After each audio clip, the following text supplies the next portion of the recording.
And can we remind everyone the material we'll be discussing? Chapter 8, set the stage from page 115 to 130. IFS. That's correct. Yeah. 115 to 130. And for the purpose of a better book club, please mention on page 118 is, so we know where to go in the book so we can read what you're quoting and then and participate better in the discussion. Yep. Okay. Yeah. So put your hand up to start the discussion, or if you have something to share that you enjoyed, or a question you may have.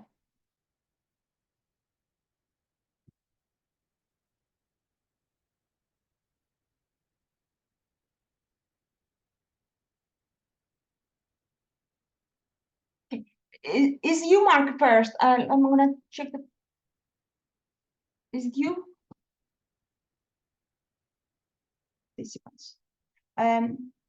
Mark, it's you. You've got your hand up. Yeah. Okay. I just wanted to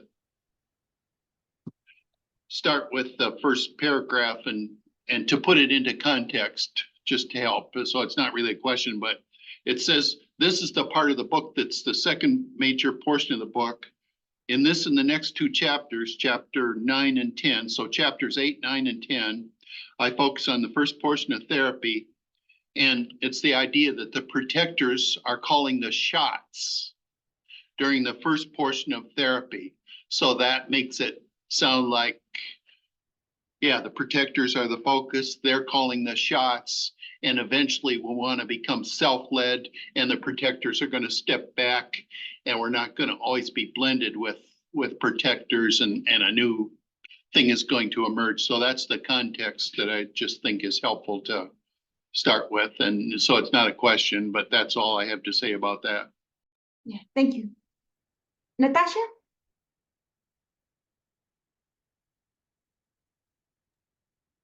I love the way this book is structured. And so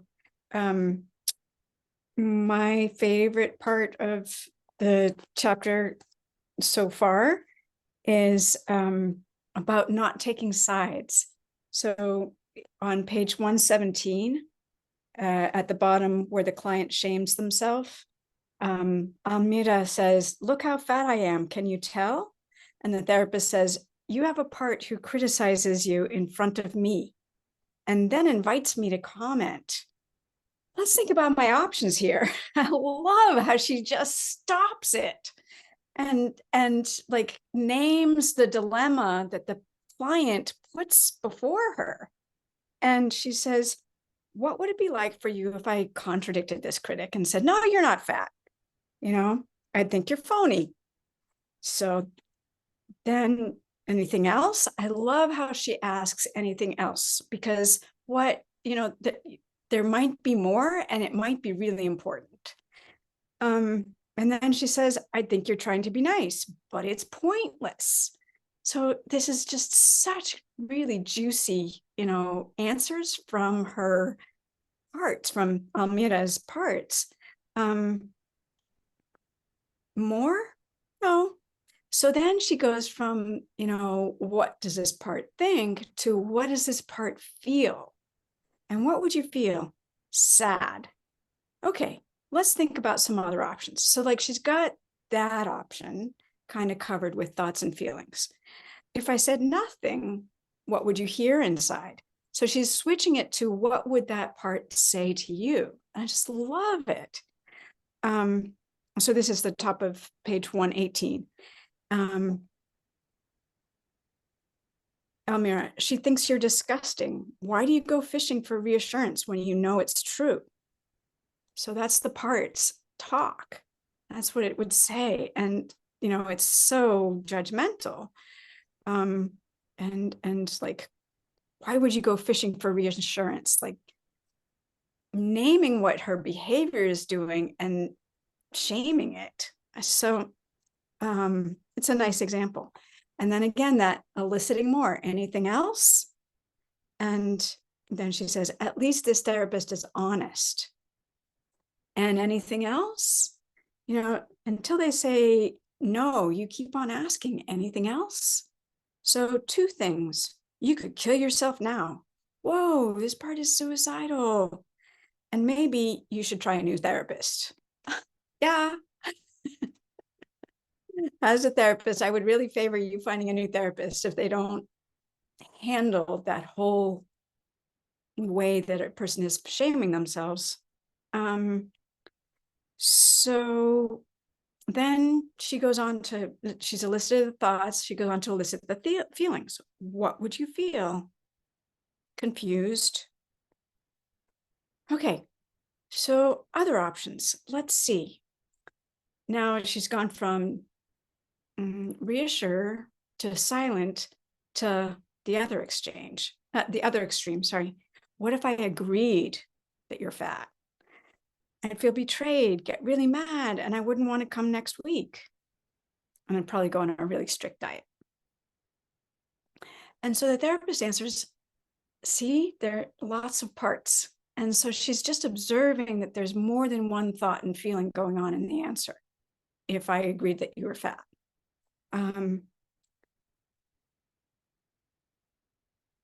And how do you feel toward the part who asks me that question? I pity it. It's just copying my sister and other girls. It wants something for you. Like this is eliciting the positive intent. So it's helping her see that everything she does is okay because it's driven by something like this part wants something for you and all your other parts do too. And I just love that. So what does it want? Rescue. From? So she's just rolling with it.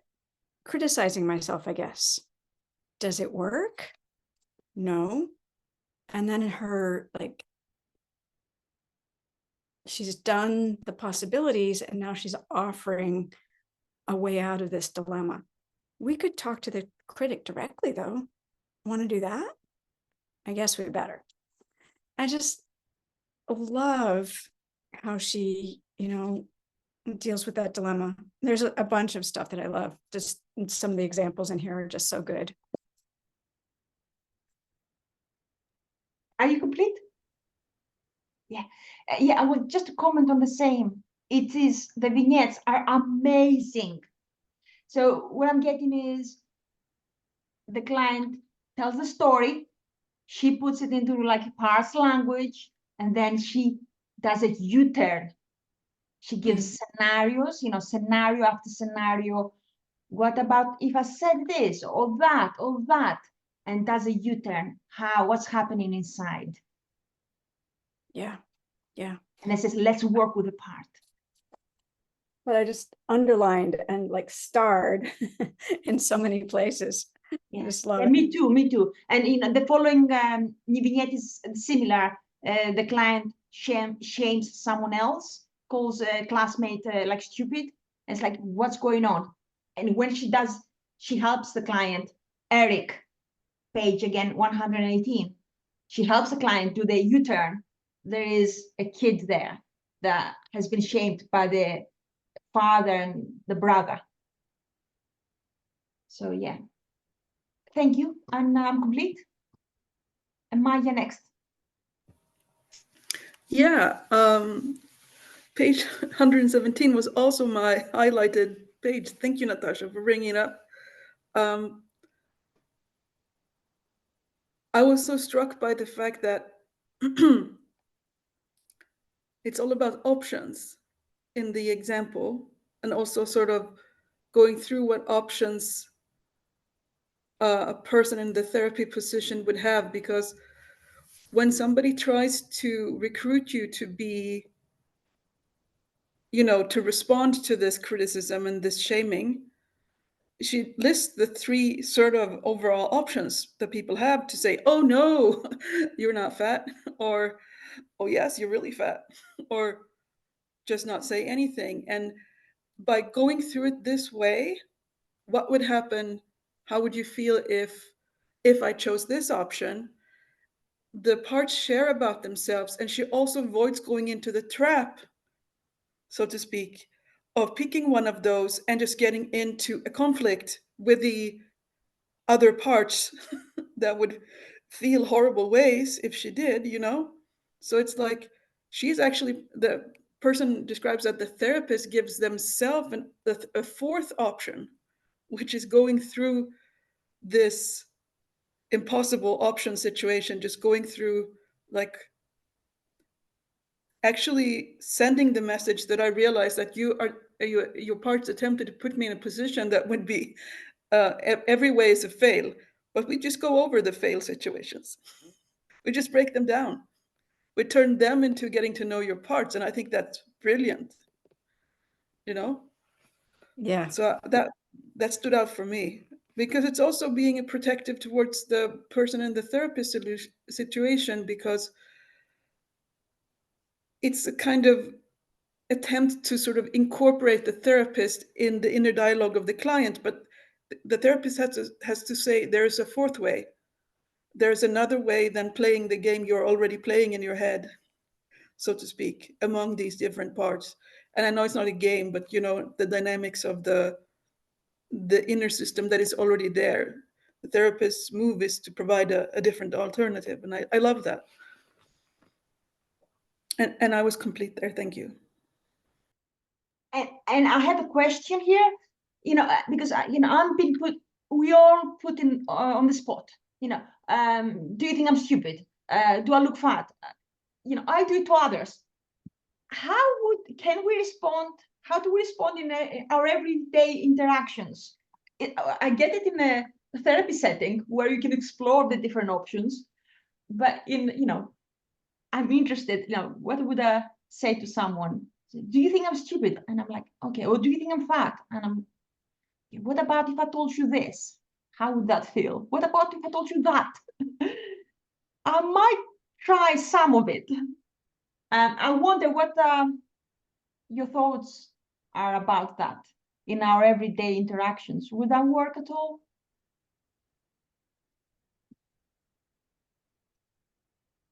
And I think Anne is next. Oh, I was just going to answer your question. I think to the extent that reassurance is a adaptive part of social interactions, then we wouldn't want to completely just be like, oh, it sounds like you have a part, sounds like you have a part, because often we say these things to our friends or people because we are seeking reassurance from people around us. And if they don't give us, in reciprocity what we're asking for, that can feel like, socially very hurtful.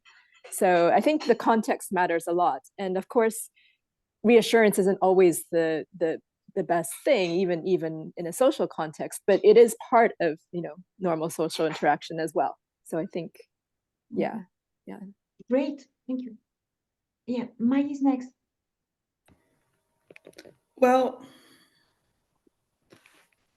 there are two levels of, in a normal social environment, you have different levels of friendship, a different level of connections with people, and there are different situations. The two that stand out to me is kind of my coping mechanisms for being put in that spot. And it's like, if it's good friend of mine, and the situation is like private and, okay, I might say, is that something you think about a lot? So that's not saying yes, no, or nothing, as in these three options that we're trying to avoid, but it's the ball is going back to the other court. It's a deflection move. But it's because I know that I cannot say anything right in this situation, right? But I can ask, is this something you think a lot about? And then the person can choose what they make of that.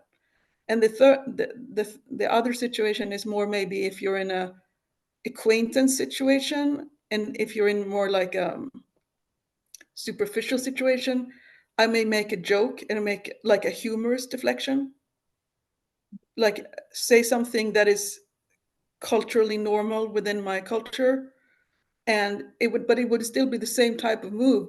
I'm trying to get this ball out of my court.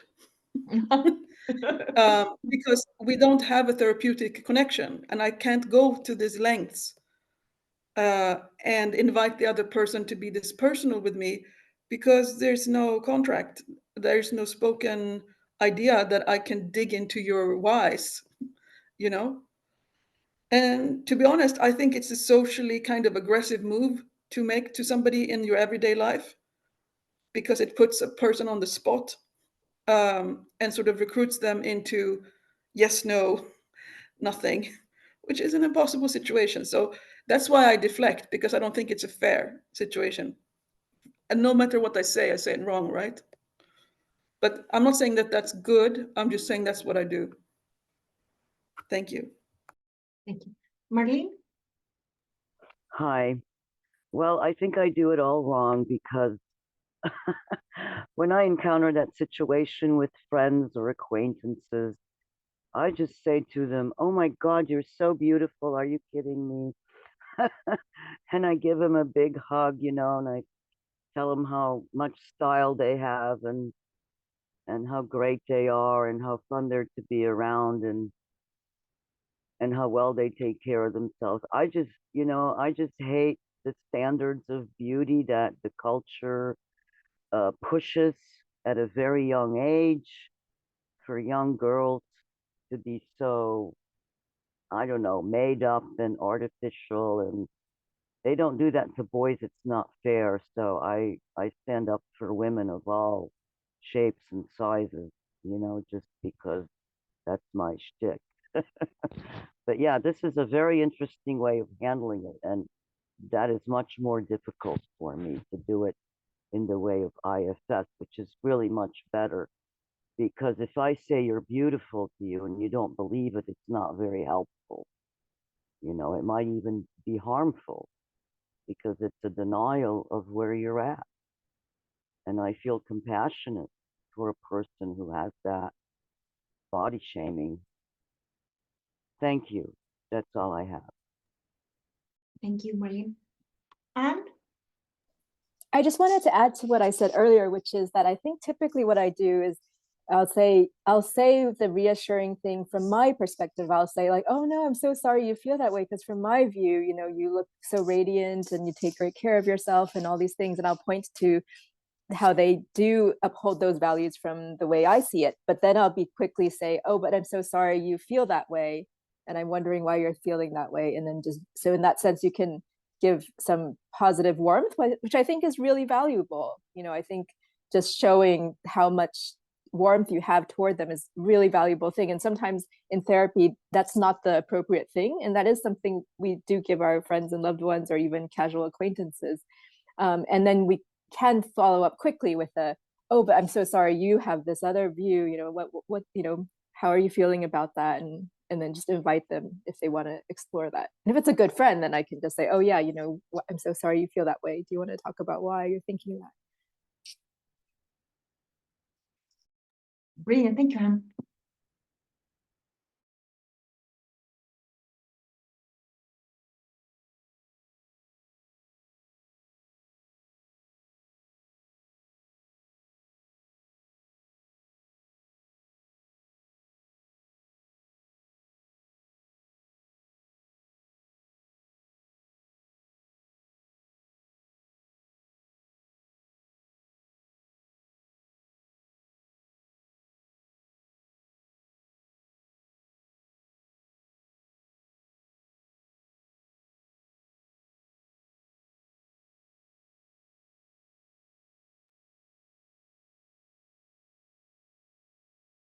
Yeah, Mark, go for it. Oh, Okay. Yeah, I just wanted to mention, I put some stuff into the chat, but like, I think the the client shaming themselves,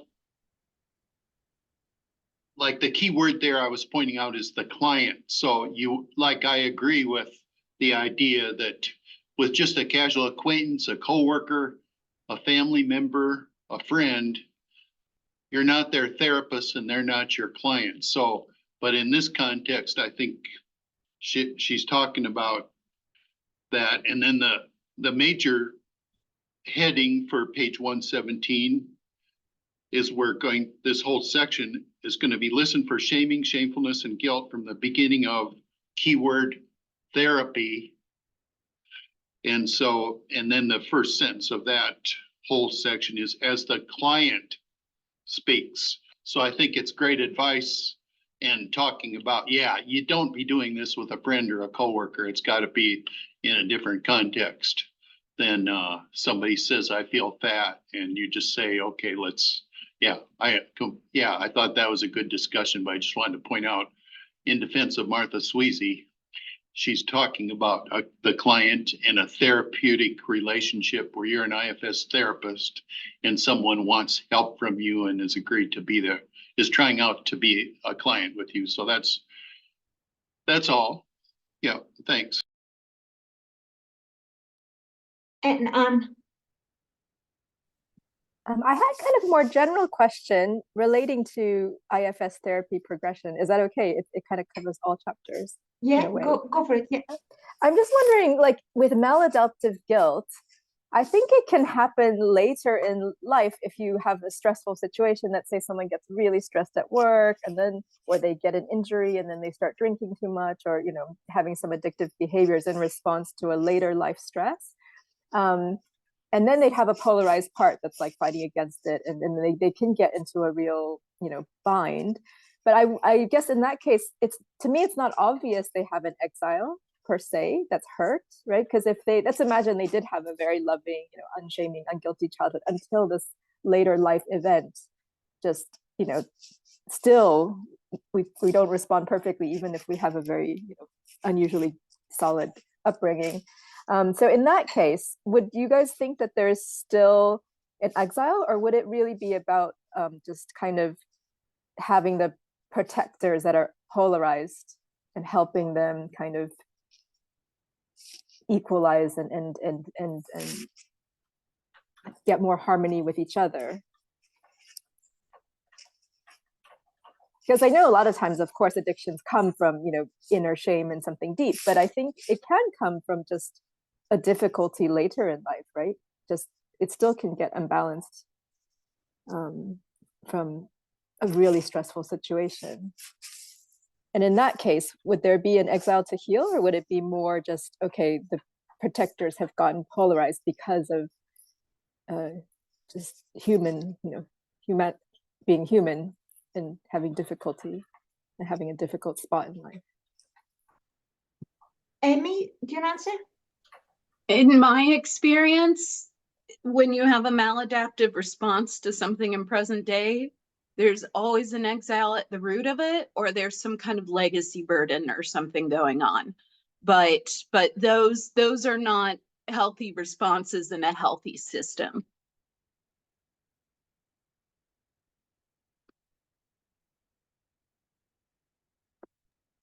And Mai is next. Yeah, if Anne and Emmy want to exchange on that, I'm happy to wait until they have, but it depends on what's do I have the cue or not? I'm good. I'm done. Okay. Yeah, I was going to ask you, Anne, a kind of question for my clarification before I attempt to answer, if that's all right. Yes, please.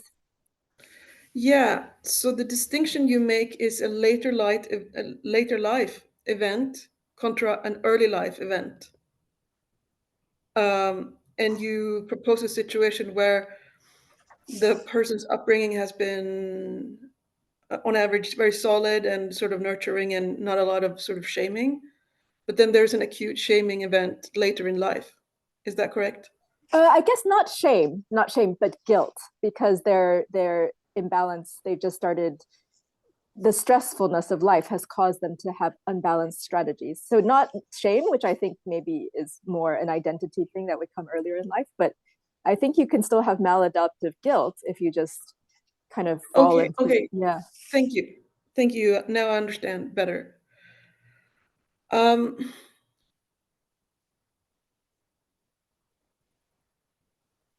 Guilt and maladaptive guilt would be burdens if they, like, any guilt that cannot come to a healthy expression of repair or is confused by ideas about what a person should be guilty about can become maladaptive, and that is a burden to some part. if there is produced in the later life event an exile or not, I don't think it's possible to speculate on. But if it's necessary for the system to absorb some sort of feeling state in the way that they handle that situation, and it goes to the length where the person develops coping mechanism on the level of, say, addictions from that, then I would logically at least think that I can back out of that there is some part who became exiled in that later life event.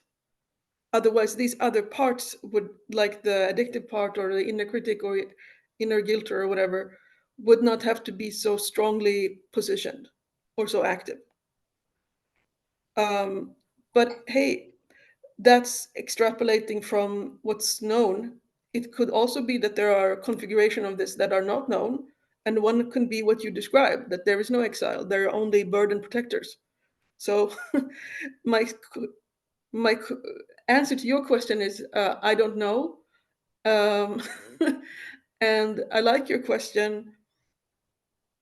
And I wonder if there is a part built into your question, which is about some idea about exiles being generated in childhood rather than later in life. That's my last open question. Thank you. That's a really good point, that an exile does not have to be necessarily a child. Actually, what came to mind is actually there's a demonstration with Ch8 and on IFS on YouTube, and he's talking to a young man who is a single father, and the young man is like oscillating between like overwork and video game playing too much. I mean, addiction is a strong word, but he's just, spending more time than he'd like. And so I guess in that demonstration, it's not necessarily like a deep trauma per se, but he was having an imbalance that he thought was less than ideal. And so in that example, Ch8 did just model having the two protectors talking to themselves. And it's interesting, the idea of, was there an exile? There's a part of him, even if he had a later life sense of a sadness or frustration that wasn't fully being processed. That makes a lot of sense to me as well. So thank you for that answer.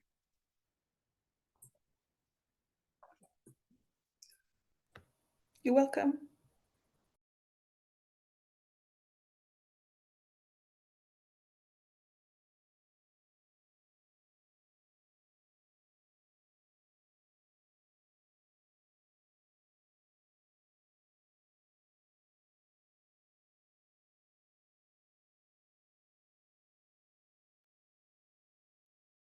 I want to change a little bit the topic again. There's a couple of 2-3 little things I loved.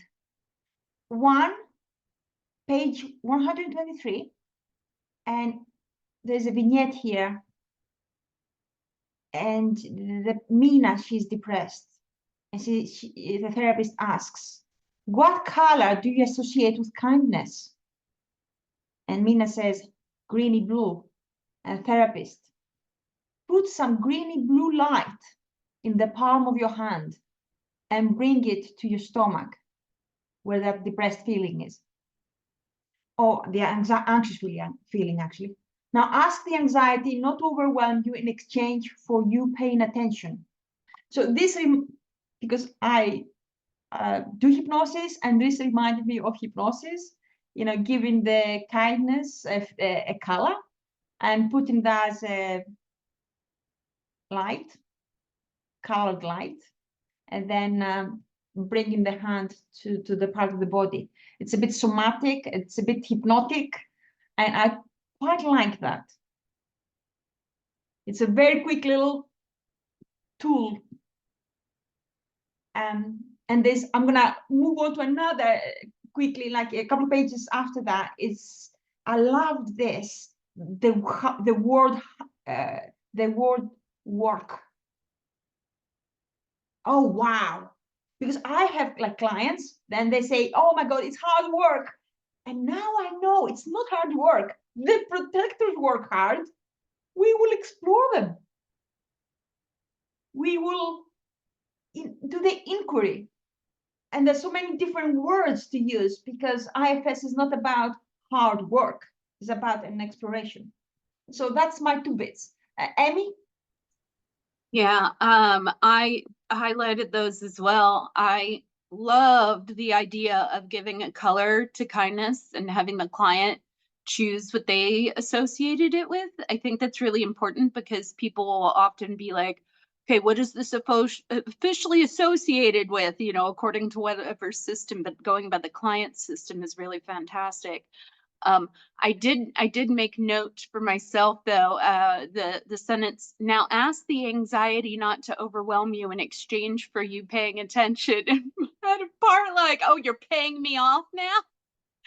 like it was a threat or something. So I thought that was interesting. I think I would maybe be a little more careful with my wording. Actually, I would probably just address that part of me first before I use this. And then decide how to word it without the bias. And then, yeah, totally agreed with the work thing. That to me, like all my parts that hate the word work, like I don't, don't give me homework to do. Don't give me homework, you know, find some other name for this. Like, because all it does is it, exiles that I have still stuck in like terrible school stuff are all getting triggered every time that comes up.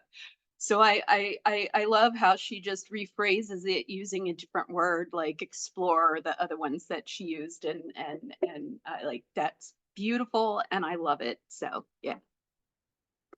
Great. Natasha?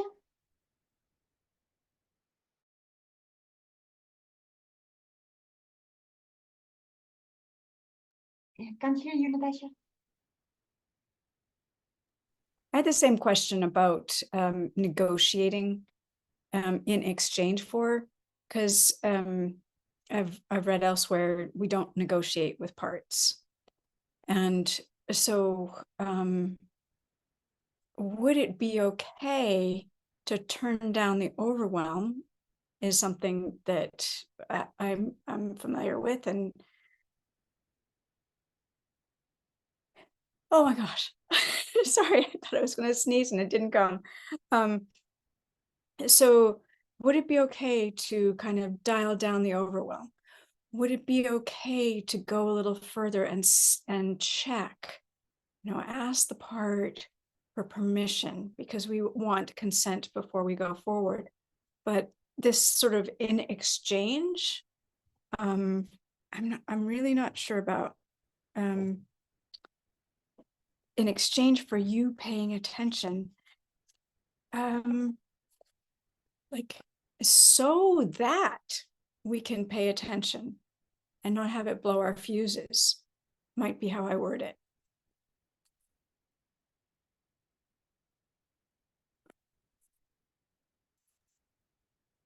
I'm Thank done. you, Marlene. Hi. I'm sorry, I wasn't going to answer because I don't know, but the thing about work, it's really hitting me hard because the manager parts, the protectors work really hard. And if I invite them not to work so hard, they might feel panicky. But at the same time, when I'm in self with all those self energies, I don't want to be a workaholic. I don't want to be working all the time. But I relate to this Seamus's guy's problem. He works hard, then he's done with it. And then he goes, what now? Or, that's what I would do. I would say, well, what now? Was this valuable? Was this worth all this effort? He can't enjoy it. The success, he has to like keep working. And then he finds out that the reason he's bummed out or depressed in between working hard is that he really always is depressed, and working and getting enthusiastic about focusing on something that he likes doing distracts him from the part that feels bad. You know, maybe he was shamed as a kid or harangued or something, or, you know, like if you're in Catholic school, you got to work, work, work, and it's never good enough. And then you have to hit the next level and the next level. You can't ever savor and relax by savoring, because, you know, you might take too much pride in it, and then you're no good either, because then you're being haughty. And it's crazy making. So people turn into workaholics so they don't have to feel bad about themselves. I totally relate to this. I have a part that's like this too. You know, I remember getting a bachelor's degree at Sonoma State, sitting there going, I was actually smoking a joint after my bachelor's degree, going, what the hell was this all about? I didn't even enjoy the courses I took. What am I doing? And a teacher going, oh, what are you going to do now? What are you going to be when you grow up? I don't know. I'm probably going to smoke joints from now on. You know, there's a part that was very cynical and rebellious and angry about the whole thing of doing that. Why do I do that? I didn't want to do that. My society wants me to do that. So I did it. Now what? Thank you. I'm going on and on, but I relate to this work thing and all the parts that come up and start arguing and polarizing around that. And I love webinars, and I can listen to lectures for 2 hours and not feel bad. So I totally relate to that. Thank you. I'm out.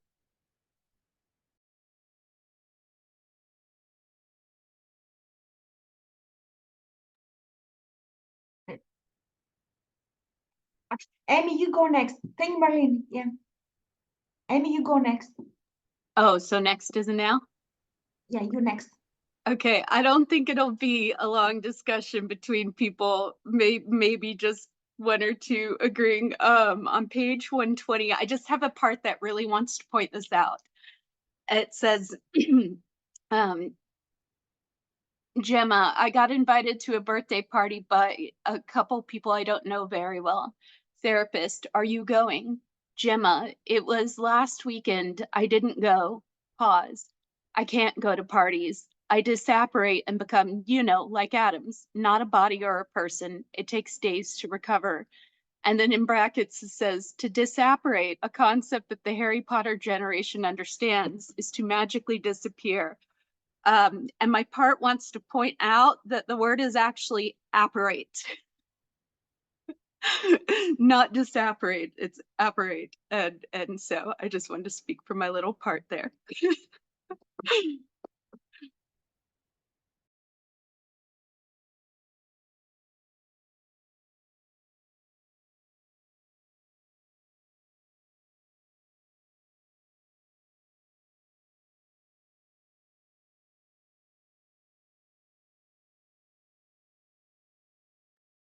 So changing the topic, is Andy's story. Andy does not need to change. Page 127 at the bottom. That's where the vignette starts. Page 127. And it is, wow, his addiction to pornography and what happens. It's quite amazing. Amazing. The therapist says, I'm not interested in changing any of your parts. The part who shows you pornography has a good reason. It helps you feel, it helps when you feel bad. I don't want us to try to change or control any part who's helping you. But I do want us to help the part who feels bad. And I've seen that with addictions. You know, somebody can come with an addiction. It's not the addiction, it's something else. It's the bullying. It's whatever else is behind that. And when you help that part, the addiction just kind of like disappears. It doesn't need to work and do its job because it protects something else. And so one more little bit, because Andy feels bad because he's got a critical voice, and the critical voice is like his father's voice. The therapist asks, when you feel bad, what are you hearing inside? and he's hearing a lot of bad things. You're a piece of whatever, you're this and that. And he feels worthless. So, and the therapist says, you have a part who feels worthless, and another part who is harsh and calls you names.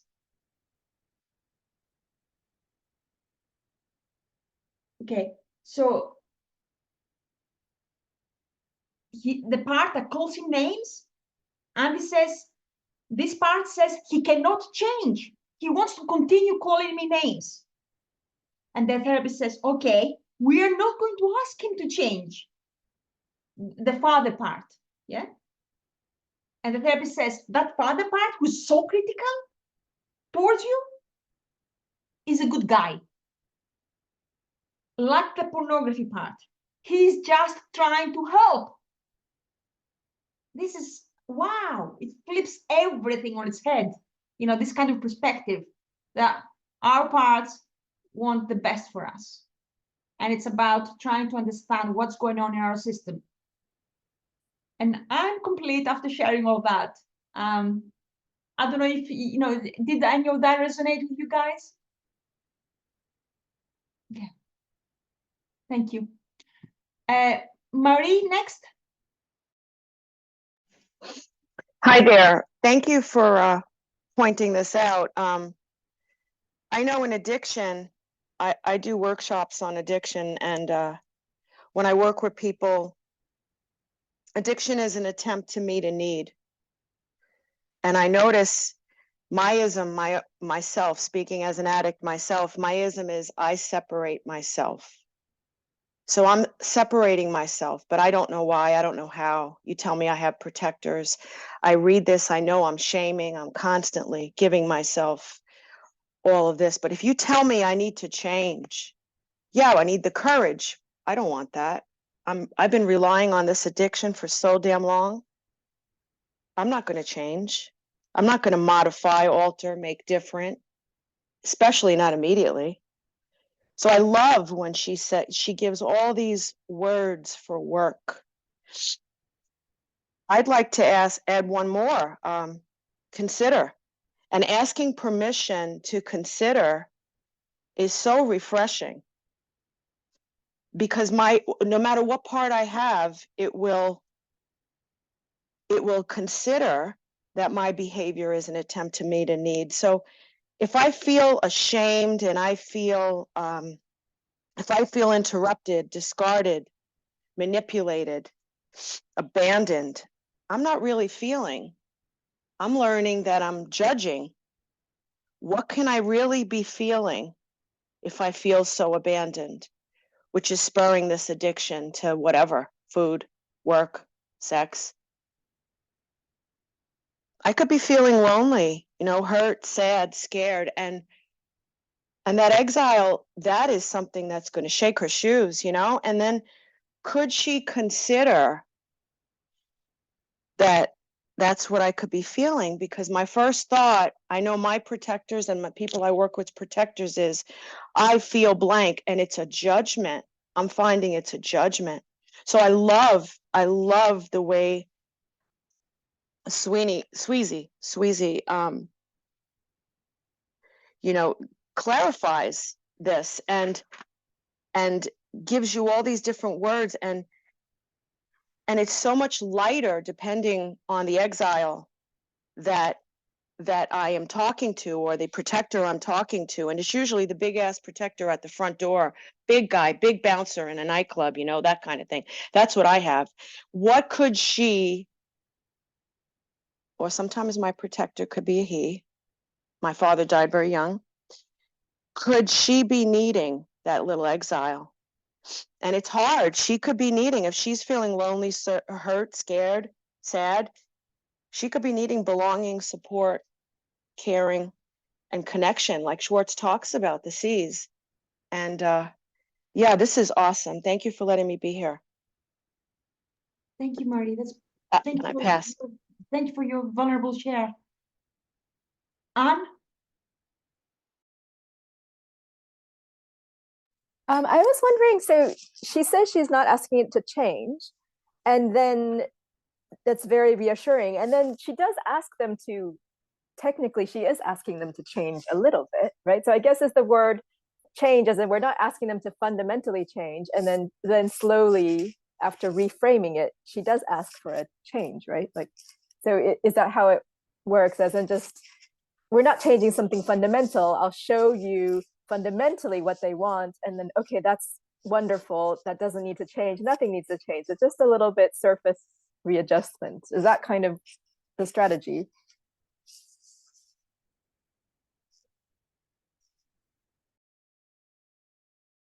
I'm sure a lot of people want to respond to that. But what normally happens is those protectors, they work hard, they don't normally enjoy their job, and they are glad to have choice, options, and they lay their weapons down, because it's hard work to be always like addicted and always to guard that vulnerable part of you. So it's their choice. They have freedom. That vulnerable one can have fun, the little one, if it's a little one, can go out and play in the park.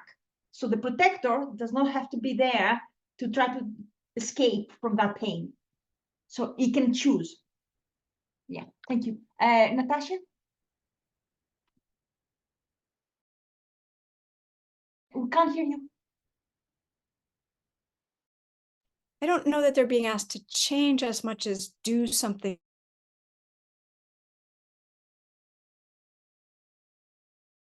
by being open to having a conversation or letting something happen. That's kind of my sense.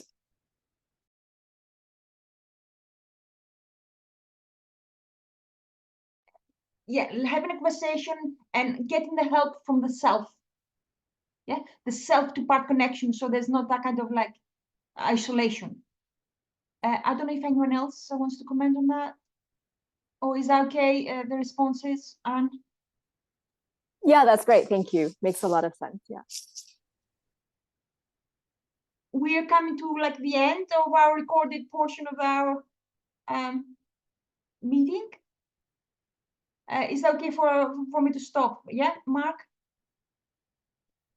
And we'll continue next week. Yeah, I think it's been about 55 minutes or so since we started, so it'd be okay to stop now and continue next week. And yep. Thank you everyone for participating. This is our first effort doing that. So we'll continue.